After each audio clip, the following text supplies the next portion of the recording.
Hello, everybody. Here is in Sydney Law School. My name is Jie Huang. I'm very honored representing the Center of Asia and Pacific Law. Today, we have distinguished speakers from around the world. It's really around the world. They from Europe, Asia, Middle East, and also Africa.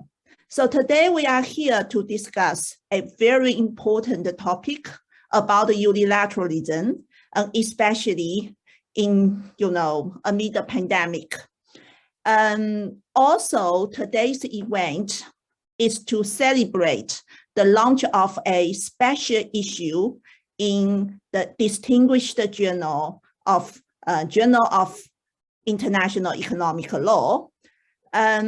We are going to divide our sessions into two parts. So after a brief introduction to each speaker, I'm going to briefly interview the two editors of this special issue in order to give you an overview of the ideas of unilateralism in international economic law. And then we are going to move to the main session of this event, which is the discussion of 4 papers. And they focus on dispute resolution, especially international commercial court, labor right protection, WTO issues, and international investment law. So before we move to the interview session, let me briefly introduce our distinguished speakers. So our first speaker is Associate Professor Georgios Dimitropoulos, who is an Associate Professor at the Hamad bin Khalifa University. Welcome, George. Our second speaker is the Principal Researcher, Lorenzo Cotula, at the International Institute for Environment and Development, and Dr. Lilian Mong, who is a consultant and researcher at the Central African Regional Office of the United Nations High Commissioner for Human Rights. Our third speaker is Professor James Dimitropoulos at the Jindal Global Law School and Professor Leda Chokron at the University of Portsmouth. Our fourth speaker is Professor Julian Laurent Chase at the City University of Hong Kong. So welcome and thank you very much for your support. Okay, now let's move to the interview section. The purpose is to give you a brief overview of this issue. So I have 2 questions for the special editor of this issue, and who is George and Julian. My first question is, what's the meaning of unilateralism? Especially, why do you think unilateralism in international economic law or domestic economic law is so significant, especially amid the pandemic? And also the following question is, why should we focus on special economic zone? Yes, please, Julian. Thank you for starting this webinar with the right questions. So look, I and George began to reflect on this a few years ago, before the pandemic, in fact. In a nutshell, we think that the development of institutions of unilateral economic law is becoming increasingly important.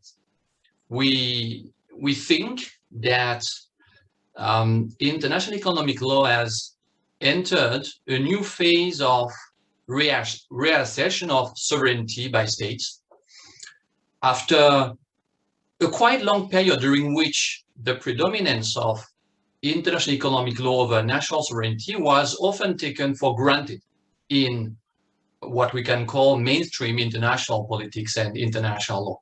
So there is reassertion of sovereignty because, for instance, states have started exercising greater control over the international economic regime according to their domestic needs, as well as eventually resorting to domestic law and pure domestic law. So George and I, we don't object that states still accept and look for the values and benefits of a globalized world, but there is a major disagreement that comes from the degree or intensity of economic and social integration. So in our work, we try to conceptualize the relationship between the domestic and the international level as different layers of international economic law and governance, and the role of domestic law as unilateral economic law. So I can briefly explain just a little further the legal significance of unilateralism with 3 points. The first point, or the first key idea, is that there is a trend towards unilateral economic law. So of course, the practice of unilateralism is very old. It's as old as modern foreign trade, in fact. We discussed that in our concept paper. What is new and what triggered this project is that globalization as a descriptive and normative category is now heavily contested in international law. So for example, states have begun withdrawing from many agreements, treaties, and they began resorting to some alternative regional cooperation strategies. Even more recently, we observed that there's been a rise in the use of domestic legal instruments, such as domestic investment laws to screen foreign investments. So in fact, our argument is that the trend towards unilateralizing international economic law is broad. This trend is reflected in the simultaneous effort of states to withdraw from agreements, treaties, organizations, while, and that's important, at the same time, controlling how much and to what extent and what areas are to become globalized. The second key idea that's been very important in shaping this collective work is that in international economic law is moving from the international to a more domestic framework. So, everybody knows that multilateral organizations have been struggling in a number of negotiations, thinking about WTO, of course. Also, investment law and arbitration have experienced a huge backlash from governments, NGOs, and scholars alike. But very importantly, there is a complementary and sometimes alternative approach to promote trade and investments, which has been to focus on the domestic strategies. In fact, states have enacted new domestic laws and regulations to manage economic globalization, including investment laws, arbitration regulations, new regimes of special economic zones. So the ways in which countries use their domestic rules as an alternative or complement to the classic international economic rules is something that has been subject to less attention. And this is what we wanted to delve in the context of this special issue.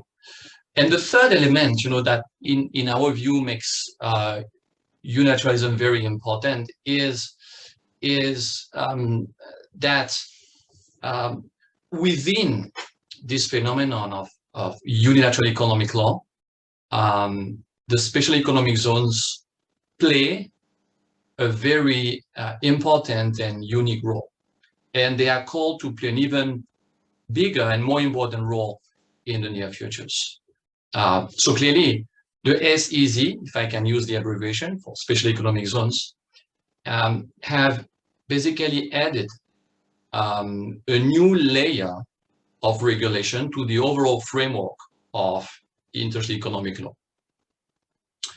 And what's important to observe is that these SEZs are proliferating at a very fast pace, and they oblige states to compete against each other to set up the biggest, the most efficient SEZ and so on. So, you know, back to your the first part of your question on the legal significance of unilateralism.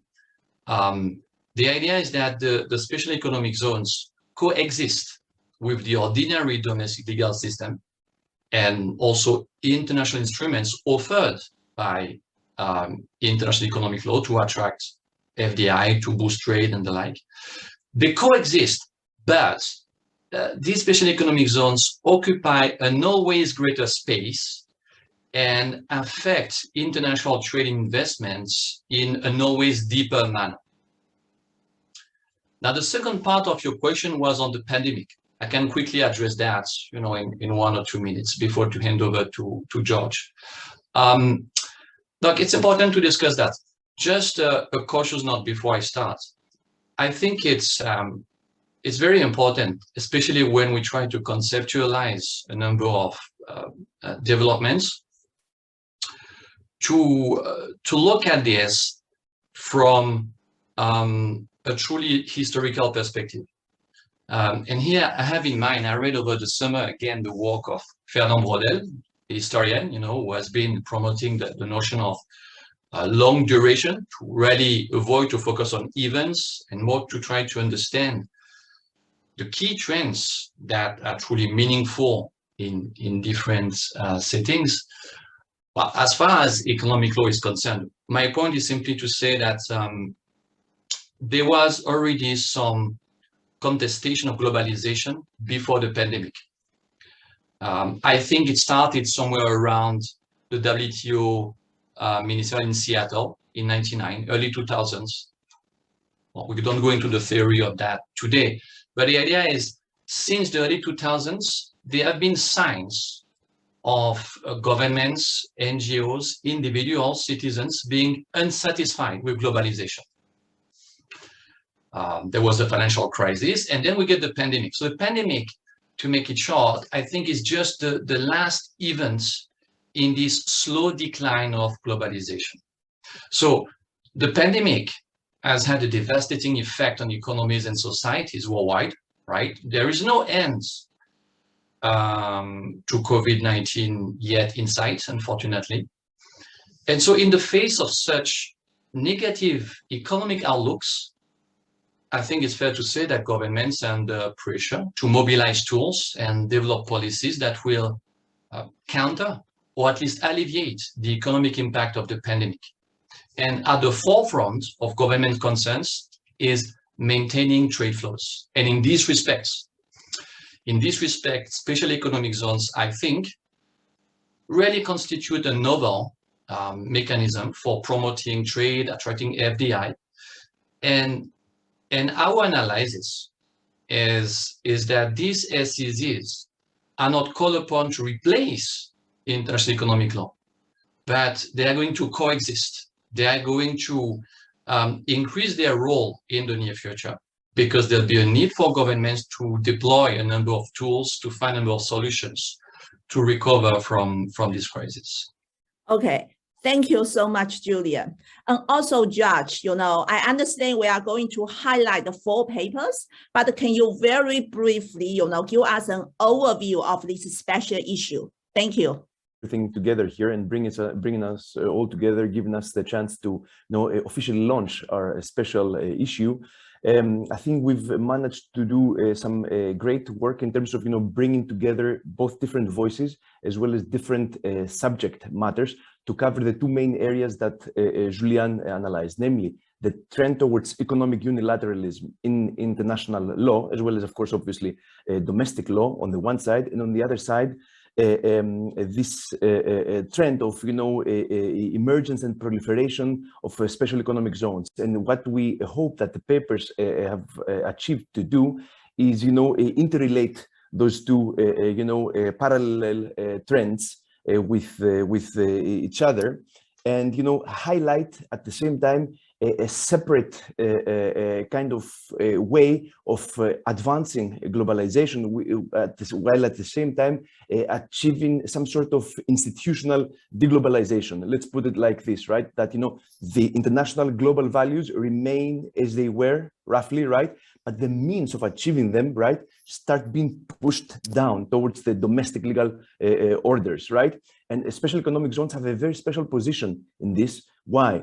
Because, you know, they only apply within a certain specified jurisdiction with each and every state, right? But at the same time, focus at the other background conditions of trade, investment, as well as finance, right? They mostly focus on the development of infrastructure, which is something that, you know, regular, traditional, international economic law has not been in the position to address before, right?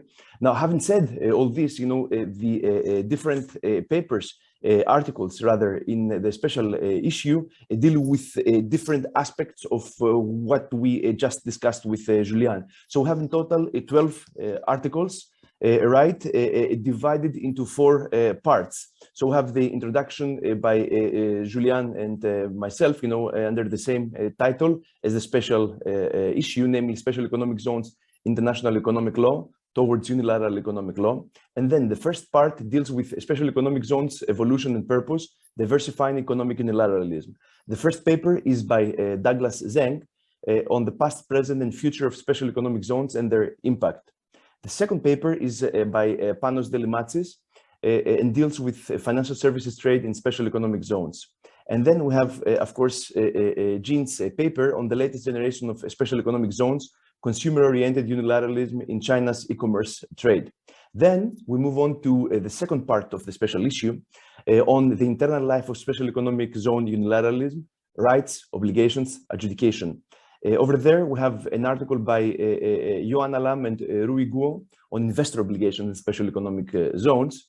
And then we move on to the article that we're going to have the good chance of hearing about by Lorenzo Cotula and Lilian Muan on labor rights in special economic zones, a very important issue, right? Then we move on with my own, you know, piece in this collective work on international commercial courts in the broader field of special economic zones. I'll have the chance to, you know, give a short analysis of this in a couple of minutes. Then the third part deals with special economic zones and the WTO. We have first the piece by Sherzod Shadikozaev on the WTO agreement on subsidies and countervailing measures. And then we have a wonderful piece by James Nedumpara, Manya Gupta, and Leila Shukrun. We'll hear more about that on WTO litigation and special economic zones. Then the fourth and last part starts with the piece by Manjiao Chi on the regulation of special economic zones through regional trade agreements. Then we move on with Julian's own piece on dangerous liaisons, the story of special economic zones, international investment agreements, and investor-state dispute settlement. And we close with a very important and, you know, in fact, a topic of increasing significance for special economic zones, namely special economic zones and taxation. We have there an article by Frederick Heitmüller and Irma Mosquera on special economic zones facing the challenge of international taxation.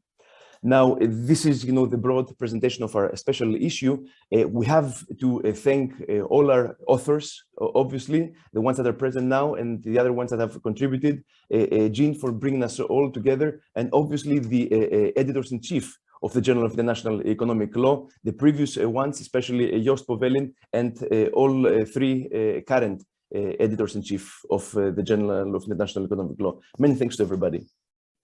Thank you very much, George. Thank you very much, Julia. And now we are going to move to the specific presentation of 4 papers.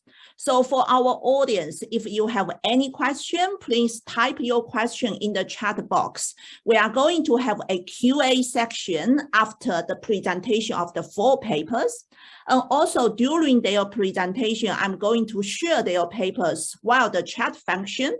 So if you have any questions, you know, technical question or whatever, please, you know, let me know by the chat function.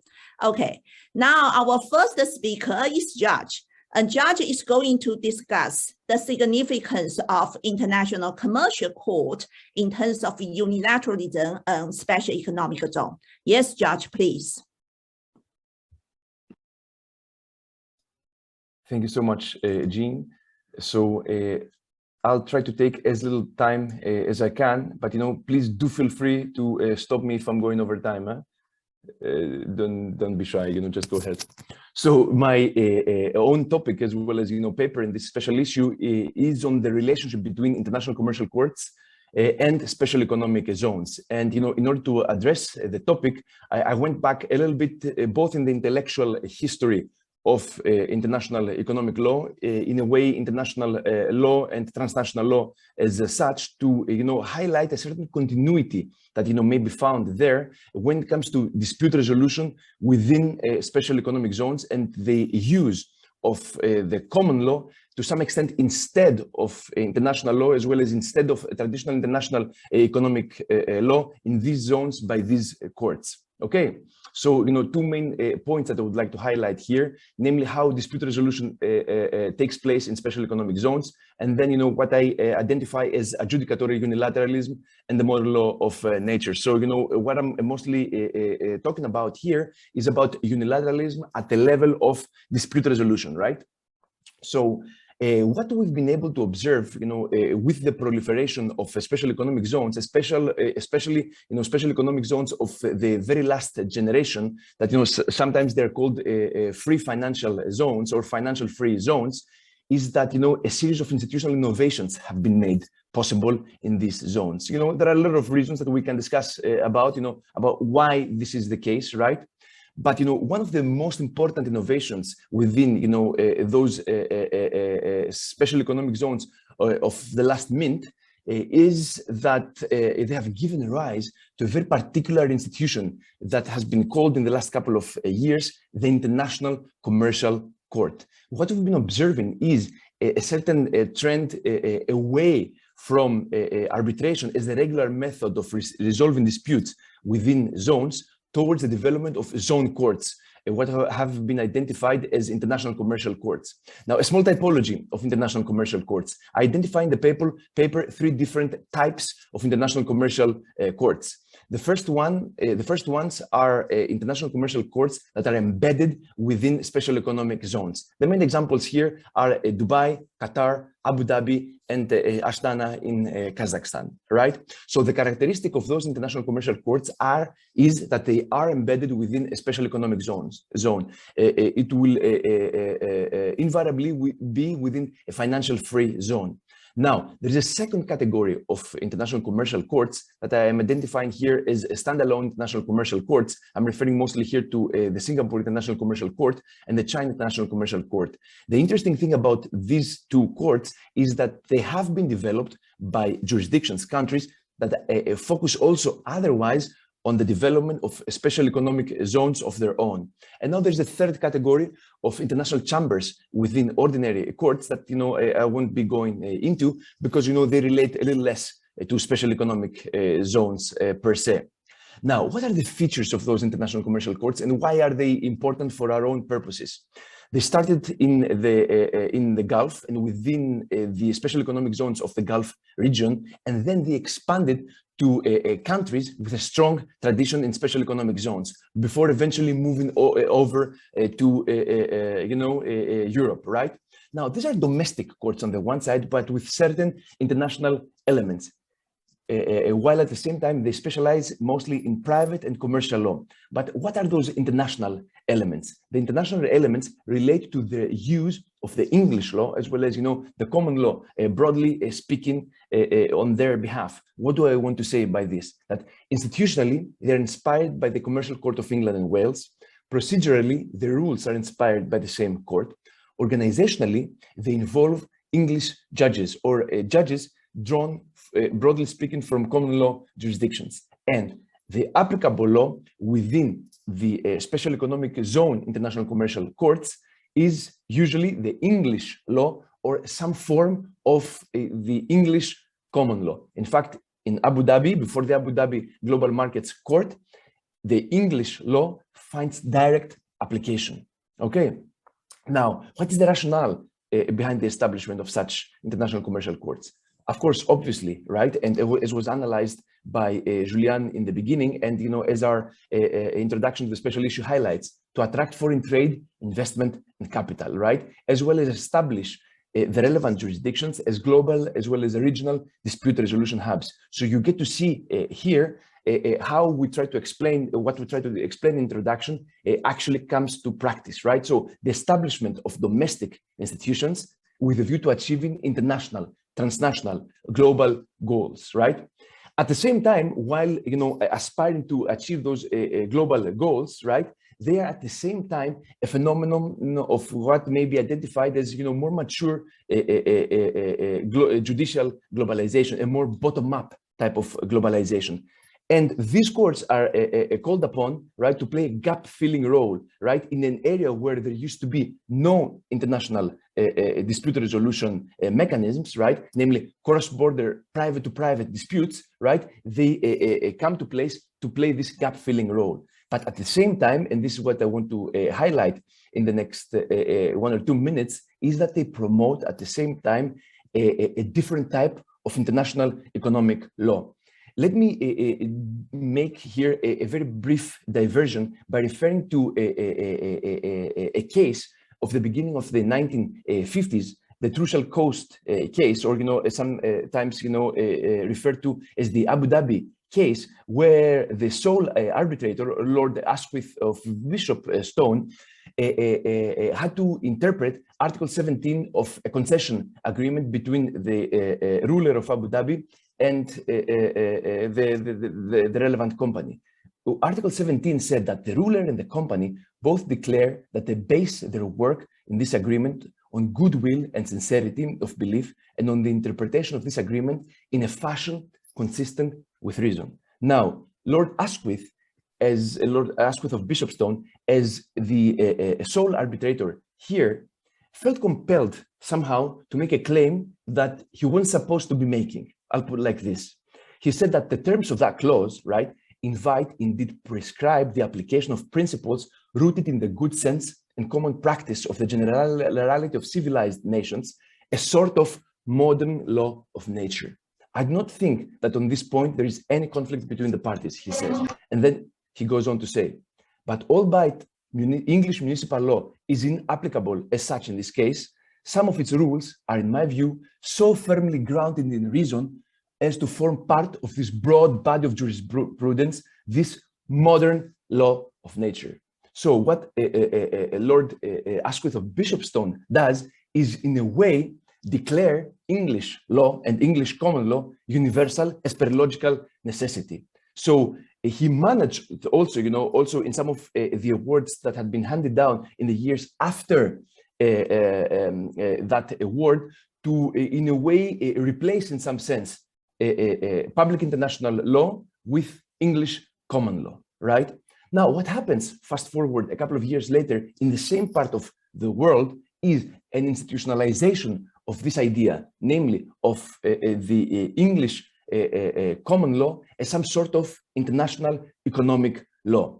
But at the same time, what I would like to highlight, and I'll close with this, Jean, is that while there seems to be here an adoption of a foreign law, which is in fact the case, right, as well as an institution that was not originally endemic to the relevant legal order, right, what is aspired by the relevant jurisdictions that bring to life international commercial courts within special economic zones is to achieve something that I'm calling here a case domestication process, right? Which is what highlights the adjudicatory unilateralism that I've been referring to. Namely, what is meant to happen through this complex institutional and legal process is that some cases, right, which were supposed to be adjudicated by international arbitration tribunals, or even, to some extent by international courts as such, right, are pushed down, moved down to the national jurisdiction. Hence, adjudicatory unilateralism. I think that's all from me for now. Now we'll look forward to further discussing with you this and any other point. Thank you, Jean. Thank you. Thank you so much. Thank you so much, Judge. Okay, now let's move to another topic, but really significant for special economic zone, which is the labor right. Okay.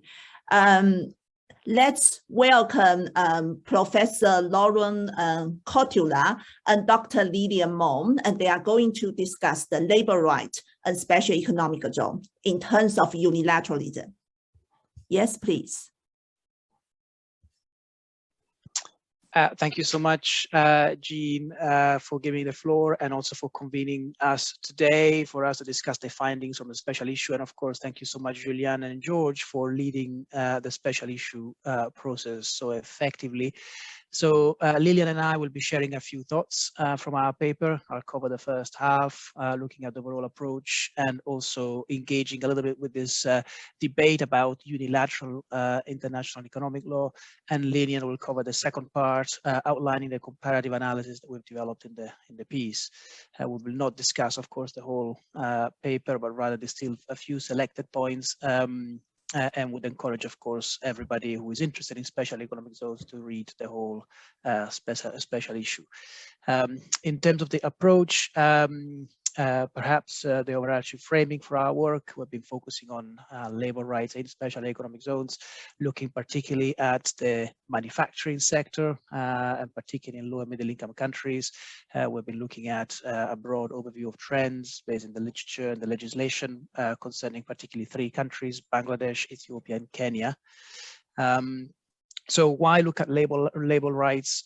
Policy debates on special economic zones quite often focus on issues of economic performance, and yet at the same time, special economic zone programs have formed the object of much contestation in public discourses, and labor issues are featured prominently.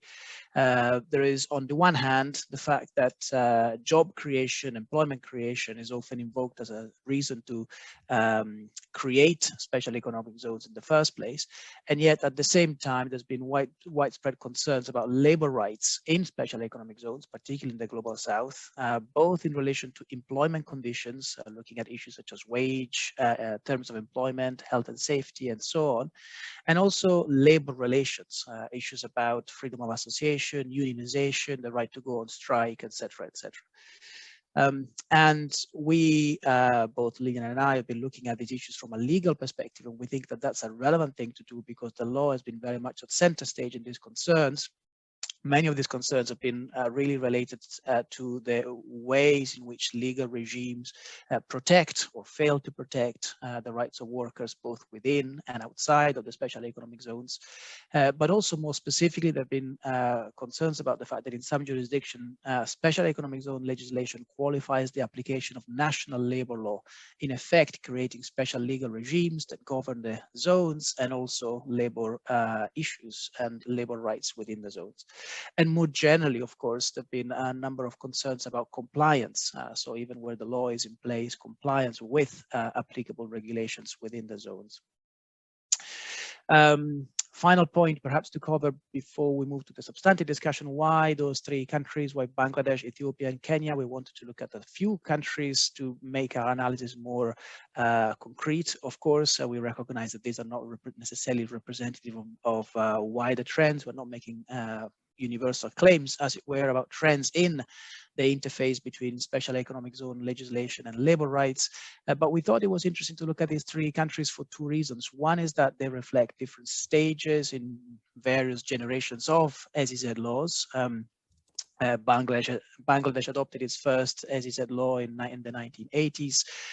Kenya followed in the 1990s, and Ethiopia formally legislated on its industrial park program even more recently than that. So we have sort of different generations, and each generation of legislation comes with a slightly different set of assumptions and considerations.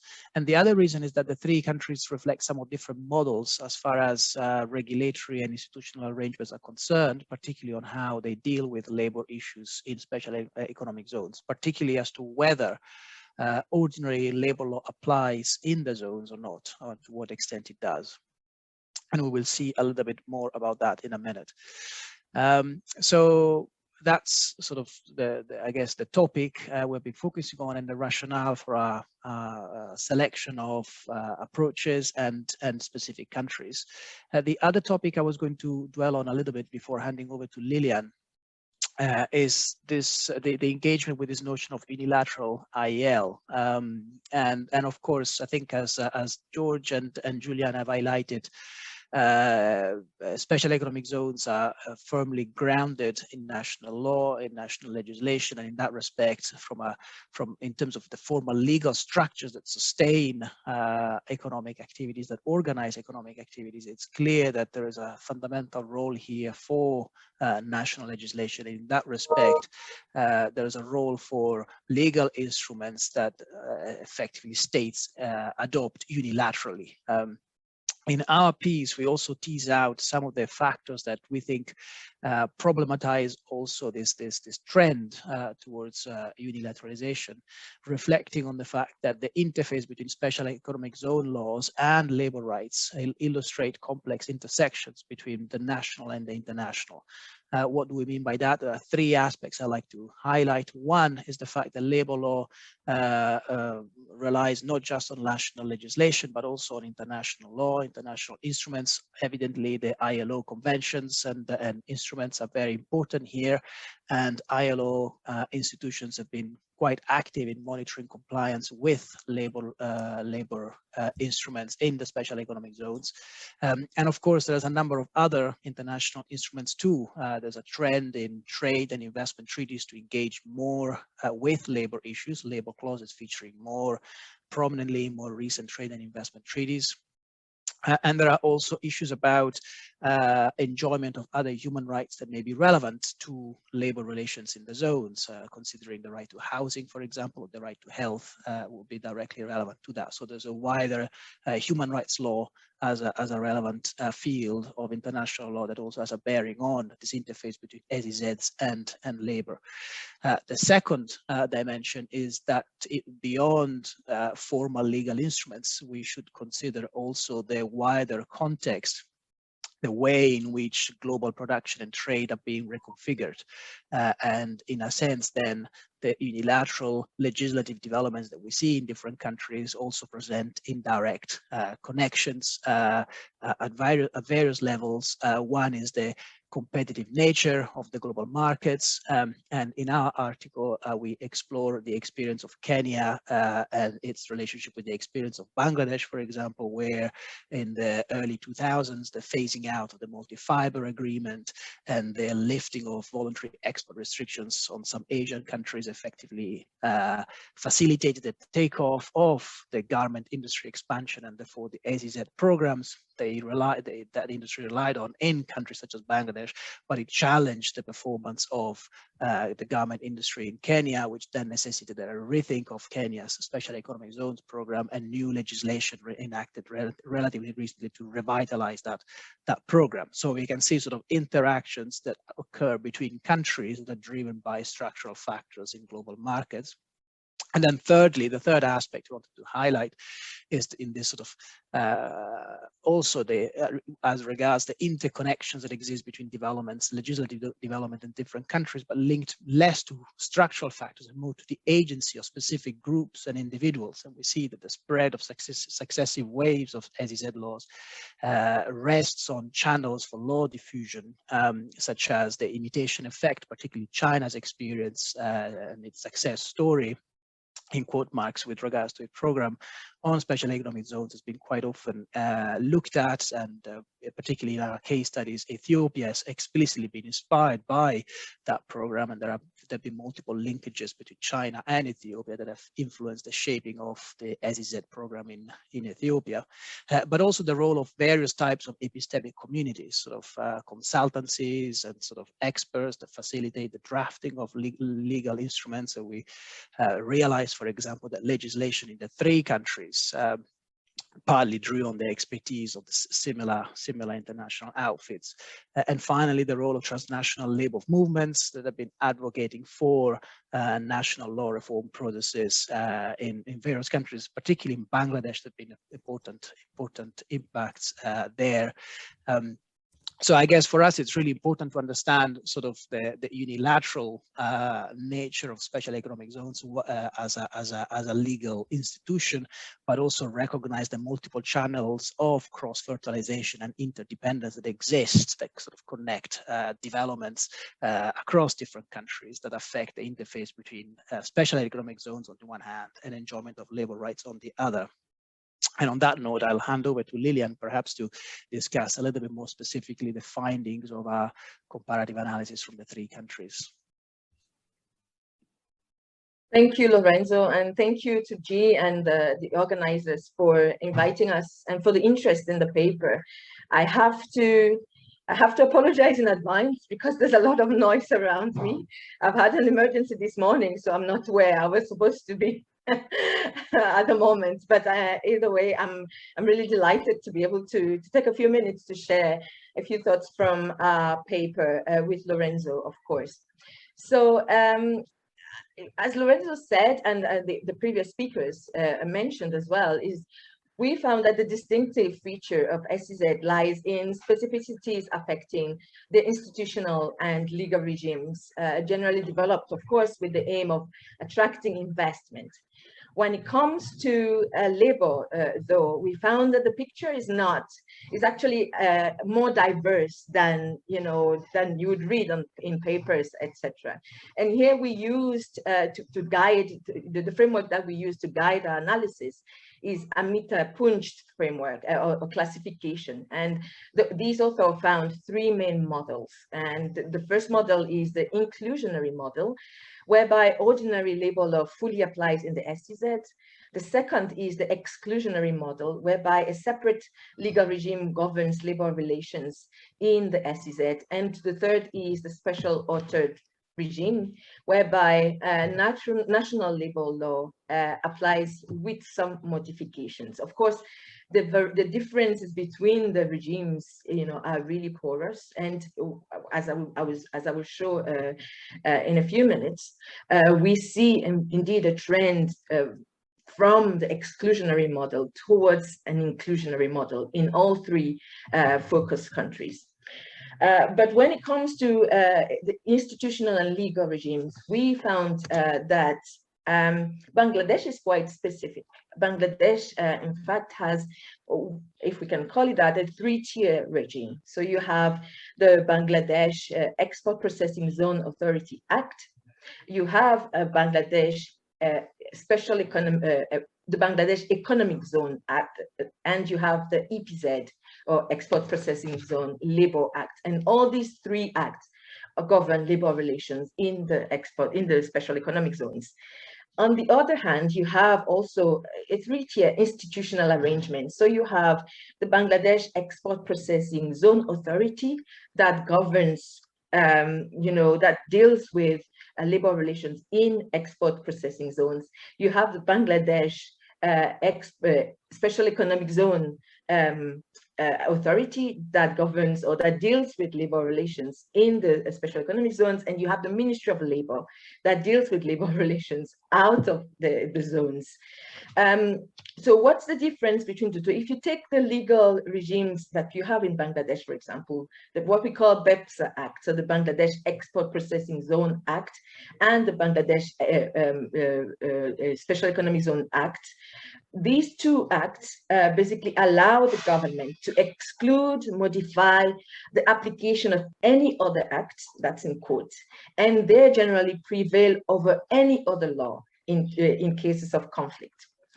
Not only that, they also empower the state, the government, to exempt the application of certain laws, including labor laws, in special economic zones. Of course, the Ministry of Labor deals with labor relations, as I said there. The Bangladeshi regime is quite different from the one we found in Kenya and Ethiopia, where legislation, national labor legislation, apply generally in the special economic zones.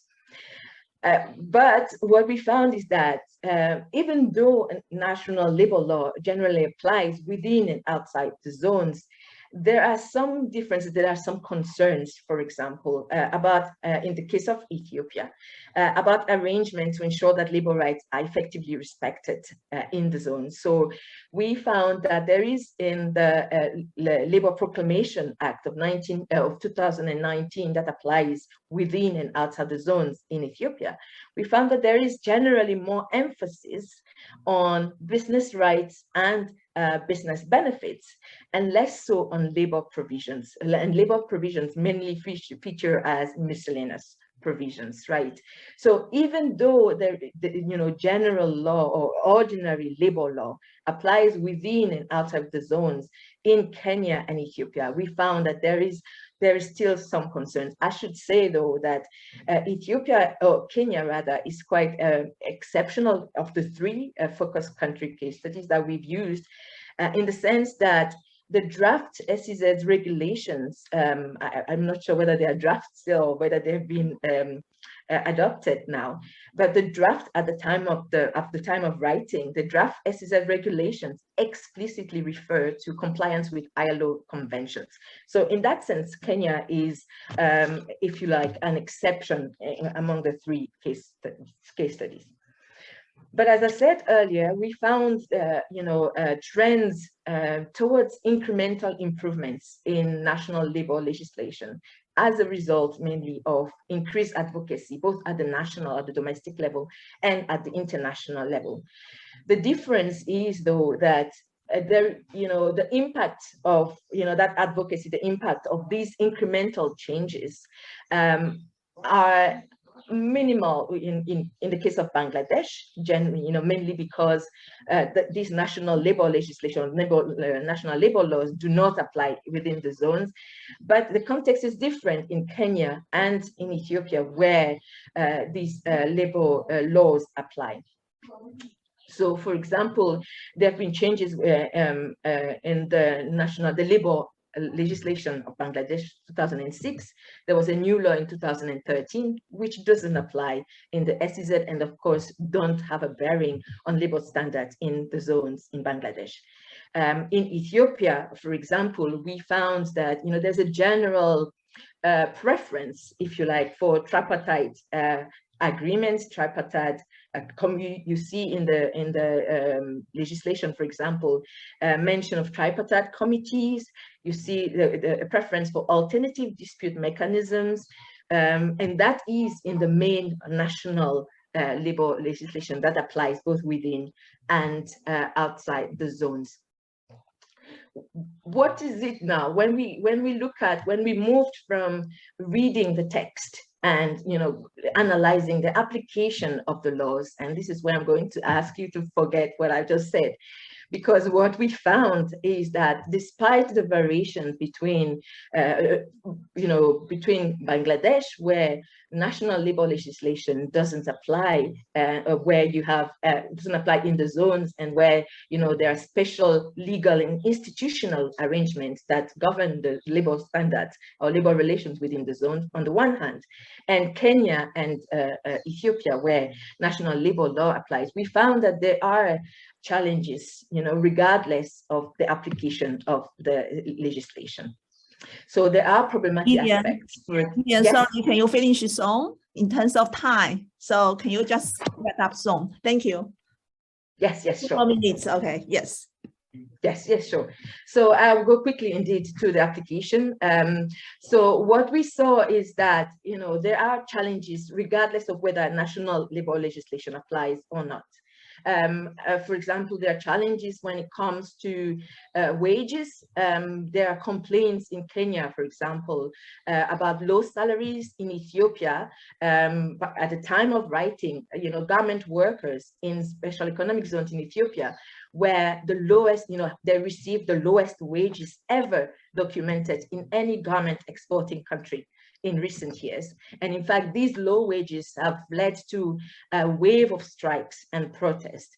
The same situation applies when it comes to freedom of association and collective bargaining. These concerns have been raised in Ethiopia and Kenya, where SEZ workers are generally guaranteed the unconditional right to freedom of association and collective bargaining, including the right to form, join, and end membership of trade unions. So, and this is where I go to the conclusion because of time. And of course, we can come back to some of the findings that we have in the Q&A session. What we found then is that yes, there has been a shift from an exclusionary model, in Bangladesh, for example, towards a modified model or an inclusionary model, as is the case in Ethiopia and Kenya. But the degree and pace of this evolution varies considerably depending on the context and depending on domestic and international political economic dynamics. And to come back to us researchers and policymakers, we think that we have to do more research, more work to understand the added value of special economic zones. And for our side as researchers, we feel that there is need for more fine-grained understanding of the complex, multifaceted issues relating to unilateralism and to diffusion as far as labor relations or labor rights are concerned. So we need a more research on comparative experiences related to labor rights within and outside SEZs in the same jurisdiction. As far as the law and practice are concerned, we need to also look at the country-specific historical and socio-political trajectory, because that too has a role to play in whether the legislation applies in practice or not. And of course, the modalities of cross-fertilization. Yes. Gideon, sorry, quickly finish because time is up. Yes, I'm done. That was the last point, actually. Okay, thank you so much. Yes. So, yes, the last point was about the modalities of cross-fertilization among SEZ programs across countries. Yeah, thank you. Yes, thank you so much. Okay, now let's move to our third group of speakers. We have James and Leila, and they are going to address WTO litigations and special economic zone. Now the floor is yours. Yes, please.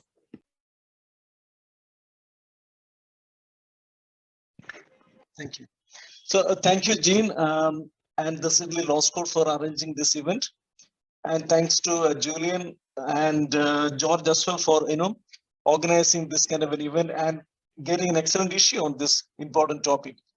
On our part, in addition to me, Laila will be taking part in this discussion, and we have also got Manya Gupta. Her name is actually missing from the list, but she will also be joining this particular discussion. So let me come to the presentation that we have. So, if you look at the structure of the article, we looked at the unilateralism in the context of special economic zone from the point of view of WTO litigation.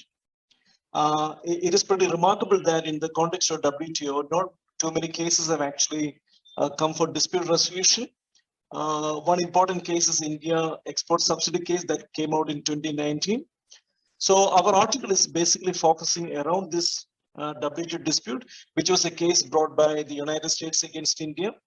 But in addition to that, a few disputes have also come up. One is actually the China demonstration basis, and the second is Colombia textiles.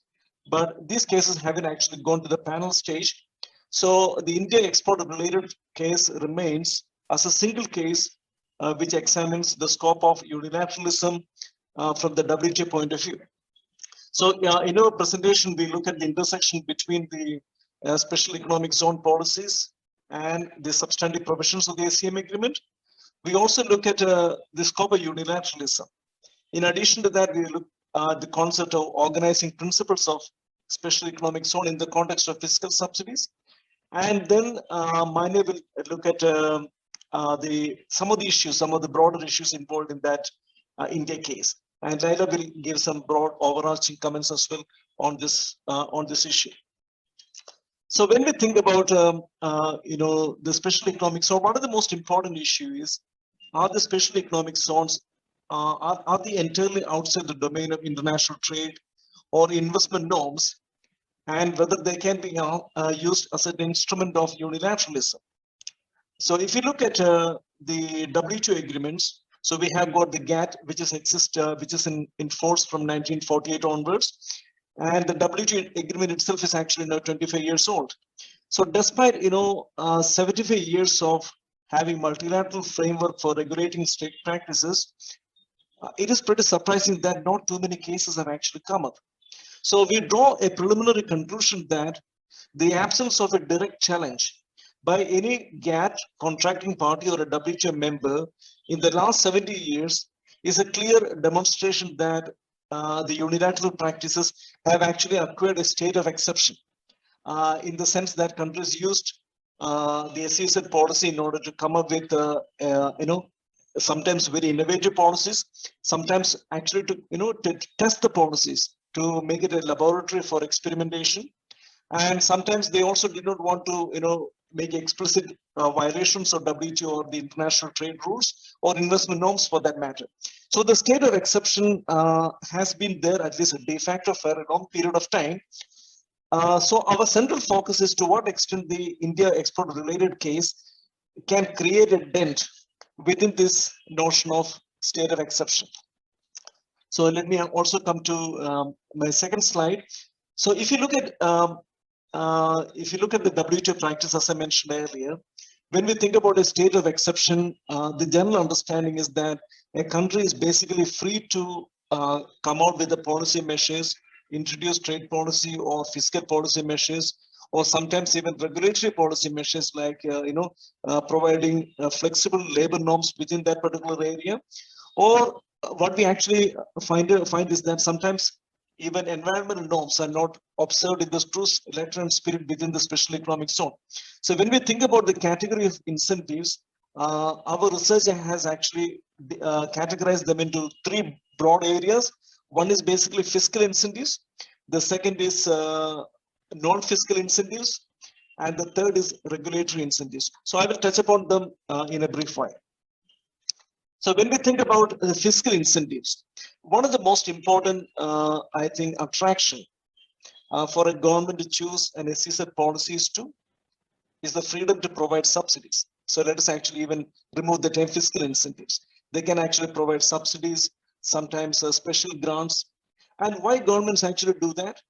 Because in a big country, to give an example, in a country like India, the government doesn't have the financial resources to provide subsidies for industrial activities or even for other activities for the whole of the country. So it is absolutely difficult.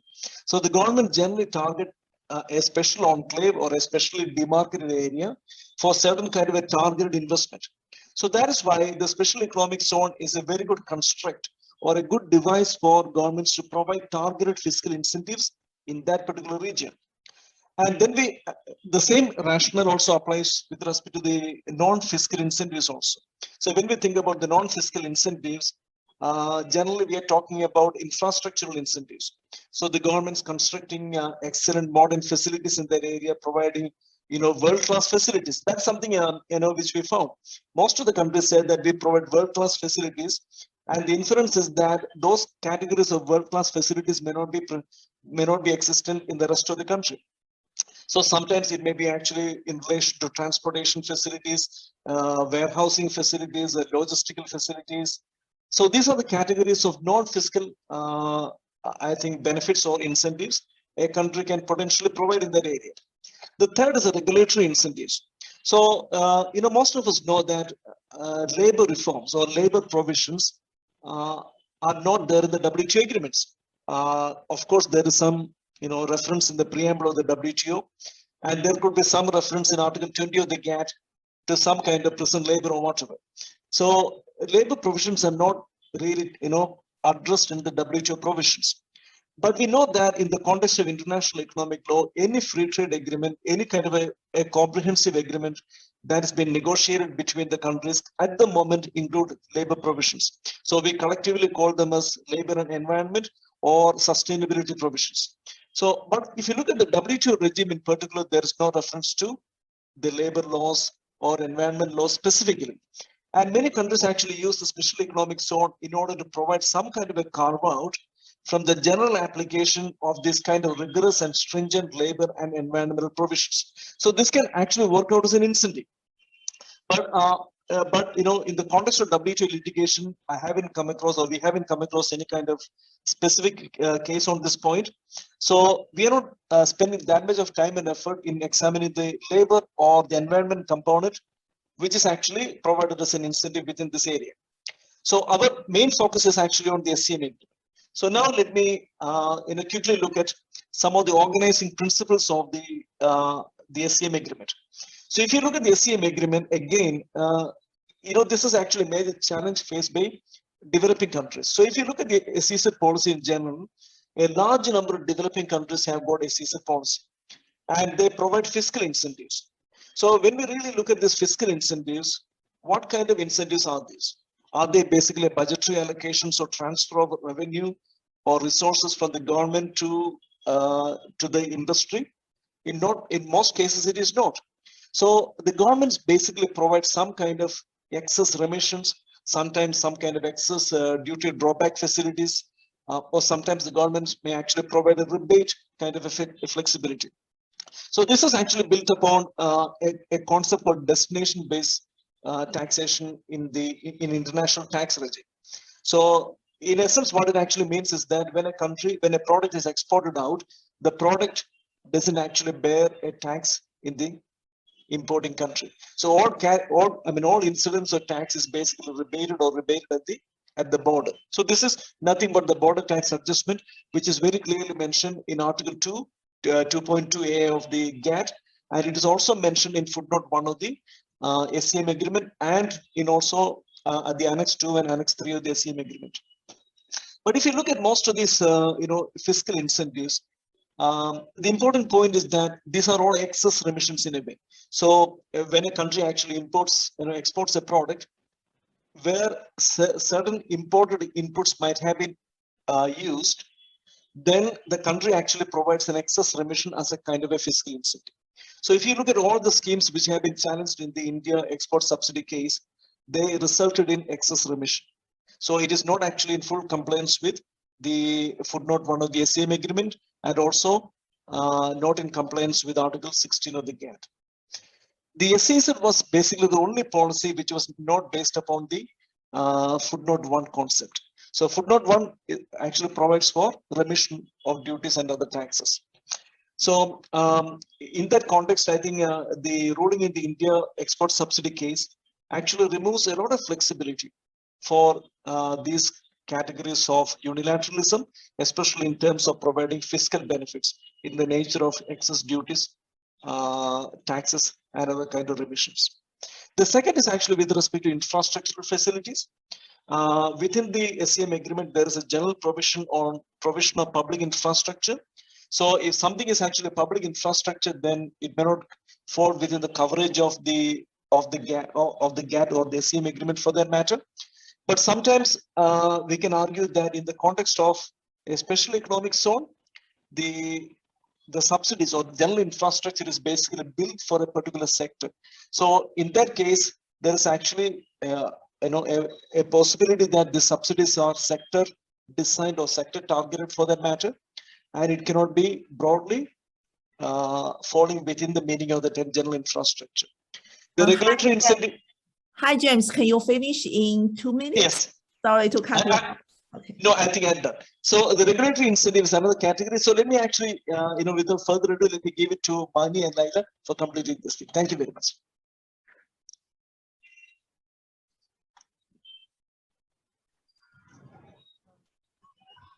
Mani, can you start? Yeah.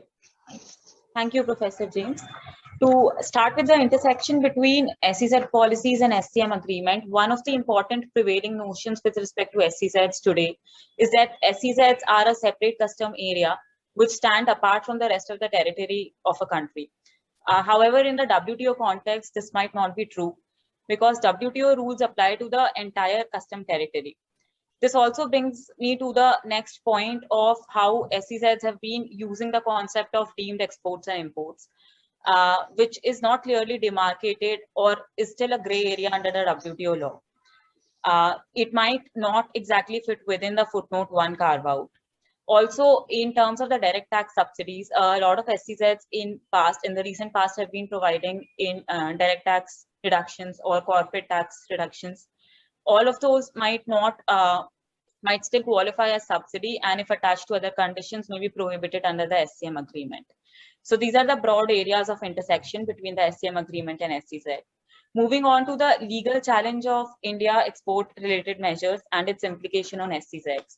Before I come down to the dispute, there are few points to be established. The first point is that SEZ in developed members are increasingly focusing towards incentives like warehousing and custom facilitation measures, whereas in developing countries, because of infrastructural and logistical deficiencies, they still continue to use fiscal incentives. A lot of developing countries have been using the special and differential treatment available to them under Article 27 and Annex 7 of the SCM agreement, which provides that the countries, until they reach a threshold of $1,000 GNP, can continue to provide export contingent subsidies, which are otherwise prohibited under Article 3 of the SCM agreement. India has attained this threshold back in 2016, and this was also a part of this dispute. Now, as has been pointed out by Professor James, and I would like to bring it back, that there are a few reasons why there are only a limited number of WTO disputes on SEZ. One is that these fiscal incentives are challenged on a routinely basis in the countervailing duty investigations or the unilateral method of dispute settlement. On the other hand, the challenges to a challenge to other members' WTO SEZ policy may also result to a tit-for-tat action and may lead to a domino effect of many such litigation, WTO litigations coming up. Now, coming to the India export related measures, there were essentially three measures challenged by US. One was the exemption of custom duties, exemption of IGST, and reduction of corporate income tax for the SEZ units. Now, panel took the chronological order of first determining whether these measures are subsidies within the meaning of Article 1 of the SCM agreement. And while determining if they are subsidies, panel took the benchmark as the taxation as a taxation rate which is applied throughout the country. So basically, it adopted a one country one tax approach, and did not treated SEZs any differently. After that, panel went on to rule on the export contingency part of the Indian SEZs, which was very evident because of a net foreign exchange requirement, which requires the exports of SEZ units to be lower than the to be higher than the imports of higher than their imports. So basically, our main point is that the panel did not make any effort to examine the independent existence of SEZ, which is an acceptable norm within the realities of WTO. So also, I mean, India did not take the effort of arguing footnote 1 because and focused its energy on arguing the mandatory that there is no export contingency here, because there was an option to sell the goods, if not export, to sell the goods domestically in the other territory, in the rest of the territory of India. Also, I mean, one of the reasons why India did not take footnote 1 claim is because of some inherent challenges attached to it, like any exemption or remission with respect to capital good will not be covered. Any direct tax subsidies will not be covered. So basically, this ruling takes away the flexibility or so-called widely available scope of providing unilateral measures in SEZ, specifically when it comes to fiscal incentives. Now, I would like to focus on the scope that is present for fiscal incentives in the SEZ regime. First is special and differential treatment under Article 27 and Annex 7 of the SCM agreement. So Article 20, like I stated, Article 27 provides a transition period to the developing countries to the time when they reach $1,000 GNP threshold. Sorry, Maya, can you wrap up in 2 minutes? Thank you. Yes. So many developing countries have reached this threshold recently, including India. and they're moving away from export contingency to develop their SEZs into more integrated hub of employment and other similar socioeconomic objectives. The other scope of unilateralism that is available is providing subsidies in services sector due to absence of a multilateral framework in this area at the WTO level. Third point is about the transnational or foreign subsidies that are available because of lack of interpretation in Article 1 of the SCM agreement. It is assumed that transnational foreign subsidies are not subsidies within the SCM agreement, which has led to propping up of a lot of cross-border zones which China has been using in their Belt and Road Initiative. Menya, sorry, I have to cut you off because wonderful, you are at the conclusion because Leila, still need time to speak. Thank you. Sorry, Leila, please go ahead.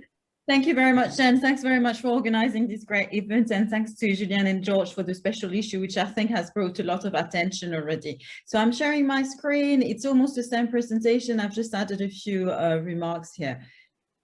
So I hope you can see the screen. Is that all right? There you go. All right, so conclusion. As you understood from the presentation of James and Manya, we are in a bit of a paradoxical situation here. You have the absence of any specific reference to ZES in the multilateral framework, which gives an impression that ZES are a separate enclave and unilateral policy tool for countries. But despite the differences in the goals of these SEZs, our analysis shows that there is a movement toward integration of the fiscal policies of these SEZs with the policies of the rest of the territory. The shift confirms the notion that incentives, especially the fiscal incentive in these zones, are unlikely to endure and often implemented as a result of an exception. These exceptions may give the impression of being so generalized that they become a norm or state of exception. And this is, in this regard, it was very interesting for us to work a little bit on what's a state of exception. I know Julien mentioned the work of the historian Fernand Braudel. We looked a little bit into the work of Carl Schmitt, the political and legal theorist, as well as Giorgio Agamben, to understand whether the norm was becoming, or the exception rather was becoming a norm. And actually we said that it was not really the case. I don't really have time to discuss that now, but that's one of the interesting features and finding of the article. The ruling that we've discussed also shows that these special economic zones are not treated any differently and show full rigor of WTO obligation apply on them.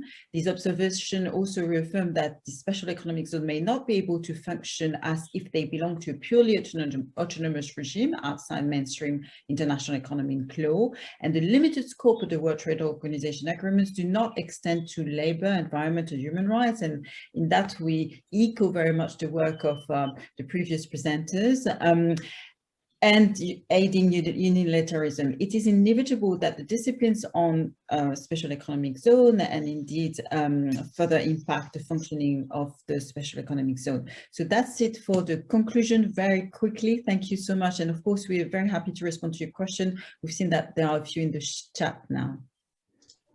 Thank you so much. Now we move to our last speaker, who is Julian. So actually, Julian already shared the major point of his paper at the introduction section. Now, Julian, oh, I see your face is covered by the sun. Okay, it's lovely in Hong Kong. Okay, now the floor is yours. Lovely 4 p.m. in Hong Kong. Look, I only take 5 minutes to summarize my paper, which focusing on special economic zones and investment treaties and investment arbitration. In a nutshell, I think that this paper has 4 key lessons, which I discussed in details. Firstly, there are specific types and variations of special economic zones, such as free zone regimes or duty-free regimes that are treated as any SEZ by investment tribunals. So that's important because this means that the special economic zones institutional and organizational structures, either fully public or private, or with variations very often between the two, public-private, does not affect the responsibility of states in case of any damages caused to the foreign investors. Then there is a second very important finding. I think that's the idea, you know, to come back to the introduction paper, that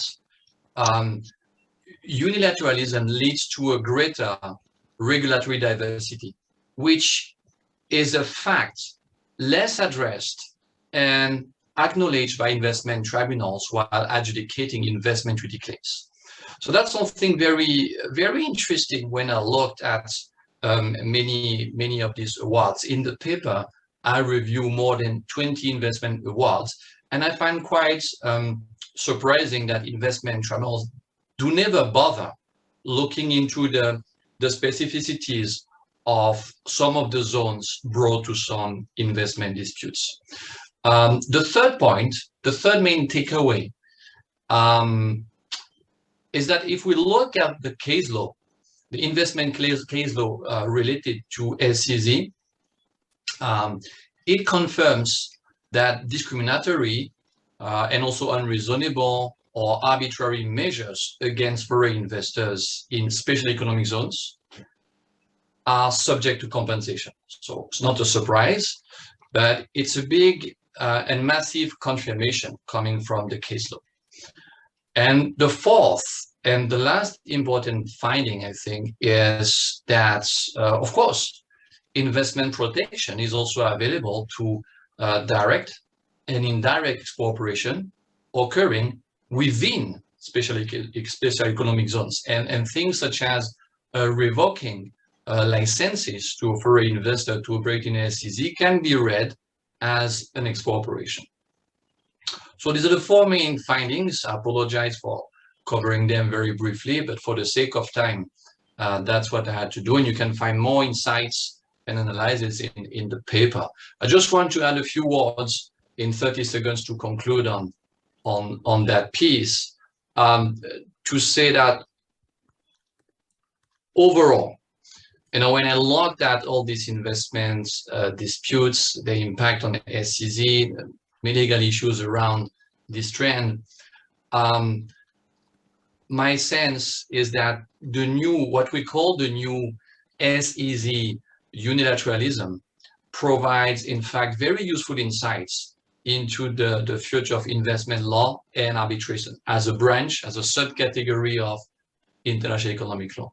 In fact, what's manifest is that SEZs have been employed by states, both as an alternative and a complement to trade and investment promotion.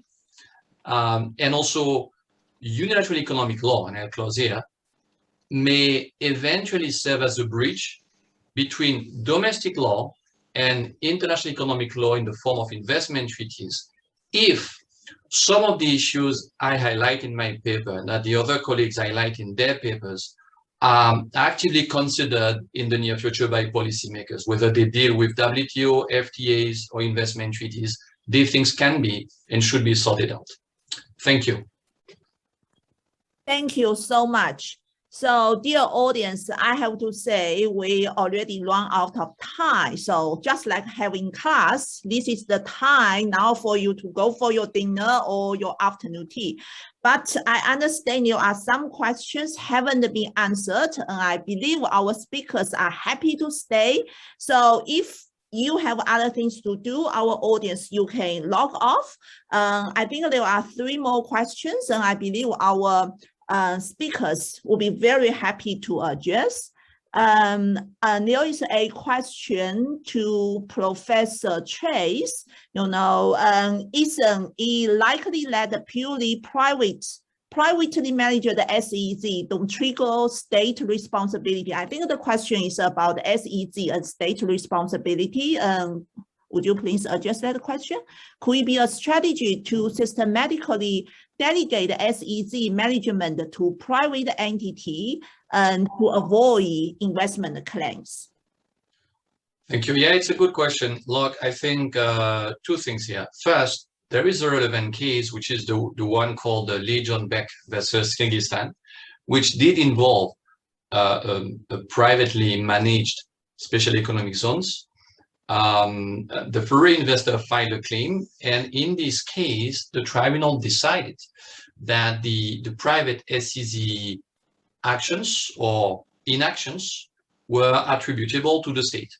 Now, in that case, the frustration is that the tribunal does not really elaborate much on what has to be considered in order to admit the attribution to the state. But on that basis, we can make a second point, which is that very generally, when a SEZ is being operated by a private entity, whatever its size, degree of involvement, and so on, it's a kind of delegation. It's a kind of delegation. So at the outset, there is a whole state decision and norm, decree, order, whatsoever, that delegates the design or the management of the SEZ to a private entity. So fundamentally, there is a link between the foreign investors operating in that private SEZ and the state. There is a legal link. And this is what, in my view, would render very disappointing or very dangerous the trend or the decision to systematically privatize SEZ in order to avoid international state liability. It's not the way forward. Let me just close by saying that, of course, we have to be very careful. We have to look at a number of specific facts that may shape the course of a given case. And there may be, of course, always certain SEZ that have been managed for a very long time and exclusively by a given private entity. And this may affect, to some extent, just a cautious note, the interpretation of an investment tribunal. Thank you. Okay, so thank you very much for our great speakers and also for our audience for your great questions. Let's keep in touch, and thank you very much for following the Center of Asia and Pacific Law. We have other great events coming in September, in October. Thank you. Have a great night or have a great afternoon. Bye-bye. Thank you. Bye-bye. Thank you. Bye-bye all. Take care. Bye-bye.